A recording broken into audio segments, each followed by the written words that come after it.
Void Titans. That is what we're going to be talking about in today's video, especially this endgame build and what I use when I'm going to be using Void. And it's more of a support focused build, like endgame focus. So when you're in a team or when you're doing GMs or Nightfalls, it can be very good to help out get those overshields and all that good stuff.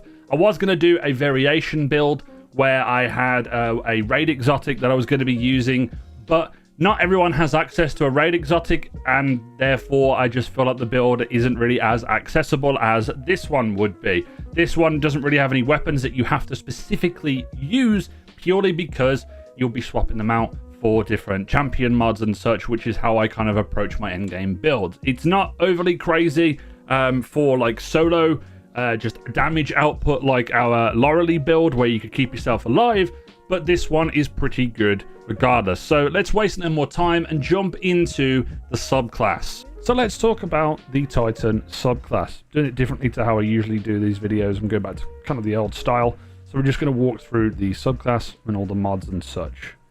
First of all, we have Bastion. Cast your super to grant overshield to nearby allies. This is fantastic, but also casting your barricade, in this case slamming it into the ground, allows you to get an overshield, and it slowly regenerates, and obviously it gives your allies overshield as well. It's a pretty big radius as well. I use the rally barricade purely because it has an 8-second less cooldown. The towering barricade can be used if you are going into much harder content and you need that little bit more of a block, but it does have a longer animation compared to the rally barricade, which is what I use a lot more. Apart from Bastion, we are running Offensive Bulwark.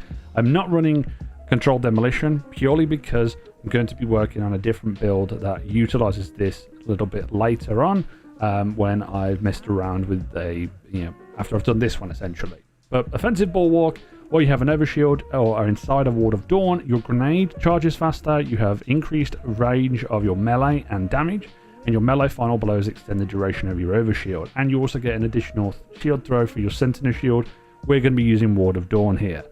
I am using shield throw purely because every single target that you hit, you get an overshield, which is fantastic. I'm not using shield bash in this sense because I'm suppressing things, and I don't really want to do that. I want to just make sure that I have the shield throw. We've only got 3 fragments here, and we are prioritizing weakening enemies to be a supportive character or a supportive class. Being able to stay that overshield on myself for longer for damage mitigation, and then also being able to get our super back. First and foremost, Echo of Expulsion, Void ability final blows, cause targets to explode. This is fantastic. This can be swapped out for Echo of Reprisal, final blows when surrounded by combatants, grants super energy. I just like the little bit of the explosions. It's very helpful here. We also then have Echo of Persistence. Void buffs allow you to, invisibility, overshield, devour, have an increased duration. This is a -10 resilience. This is fantastic. Gives you about 15 seconds of overshield, which is pretty crazy. And then we have Echo of Undermining. Your grenade targets are weakened when you hit them with a Void grenade.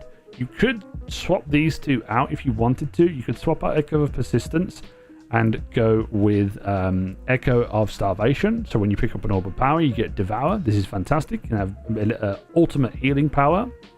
I might mess around with that, but this is the build I'm going with.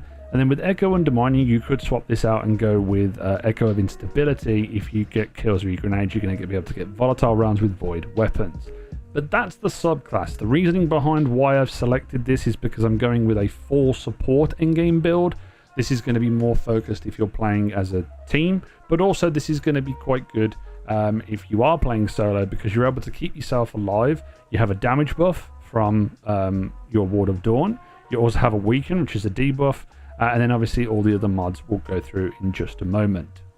Before we jump into the mods, I do want to talk about the reasoning behind going with Bastion over Controlled Demolition. This is going to be more support focused. You're not being the brunt of the team. You're going to be there supporting your teammates, especially in GMs. That is why Bastion is there, for that mobile overshield. And with 100 resilience as well, you're going to be getting that thing back so quickly that it's not even it's just a joke. And especially when we're going to be using it with a certain exotic, it's going to be coming back a lot quicker. It's going to have more hit points as well.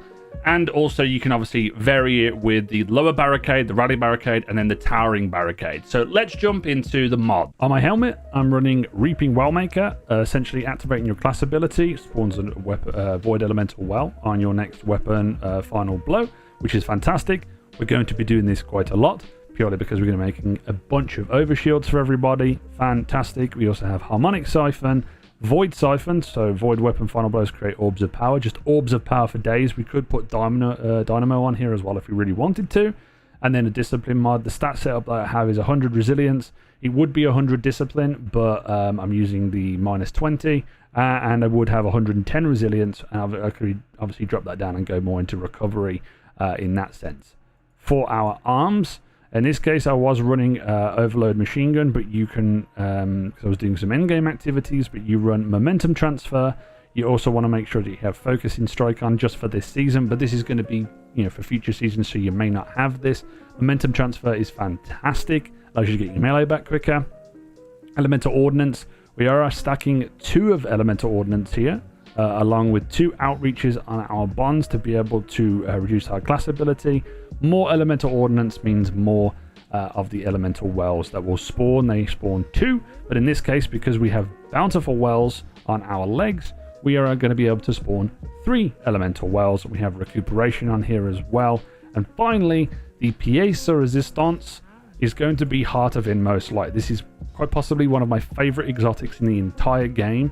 When you use an ability, whether that's your barricade, which you'll be using quite a lot, your melee, or your grenade, you will be constantly getting a ×1 and a ×2 every single time you do it.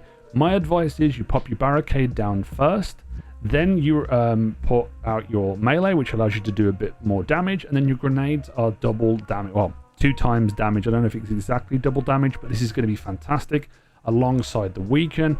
And the good thing is when you use your grenade, you will then also empower your next abilities, and the ability recharge rate starts to go up quite quickly as well, which is fantastic. Font of Might is the last one that we've got on here, just for that little bit of extra damage. You could swap this out maybe for Melee Wellmaker or something else if you really wanted to, but I just like having that little bit of extra damage. As I say, this is more of a support focused build that you would use, for example, in a GM. If you want to make sure that your teammates have always got overshields and they are always staying alive. So, quick roundup: Reaping Wellmaker, Elemental Ordnance, Font of Might, another Elemental Ordnance on here, and then Bountiful Wells. The weapons do not matter. In this case, I would highly recommend you go with a Void weapon, I would say, with Funnel Web and Gnawing Hunger. Your exotic doesn't really matter too much depending on the activity, and your heavy doesn't really matter that much. Obviously, Taipan is pretty crazy right now, especially with the Font of Might. It's going to get that little bit of a bonus, but yeah, that is the build for the most part. Let's discuss it and my reasoning behind it all. So there is the mod setup. Let's talk about the build as a whole. I think this is just 100% support focused endgame build. You can use it in endgame activities. You'll see a lot of the footage on screen I used in the Master Catch Crash, and I was just popping my Bastion all the time. I was getting Reaping Wellmaker to proc. I was constantly having my Overshield up for like 15 seconds. I was able to throw out my grenade, throw out my disc, and also just use the Heart of Inmost Light to be able to get those regenerations back a lot quicker, and also empower them as well. You can go with a slight variation of this. I may do that if people want to see the other variation of this build, where it's just like the best, damage output, like explosion, volatile type build, then please let me know in the comments section. I may just do it anyway for the fun of it, but I like to keep my builds accessible for people that are just joining into the game, and also that have maybe been returning for a little while, because a lot of them, don't have the mods, and you may not be able to do the builds that you want to. So hopefully this helps you out, and hopefully this build will be good for endgames, especially when GMs come about later on in the season. I'll probably do a playlist where I'll link back all of the builds that I'll be using in GMs for the going season for all of the different classes. So we've done Solar on the Titan, we've done Void on the Titan. That means Arc is up next. So stay tuned for that. If you've enjoyed this video, please make sure you leave a like on it, subscribe if you're new, and turn on the notification bell as always. And go and check out all the links in the description for my socials and my Twitch to continue the conversation. And if you want to go that further step beyond and become a member on the channel, so you're not just liking and subscribing to the videos, you're able to support me a little bit more, then feel free to do so. But this has been Jimbo, and I'll see you guys next time.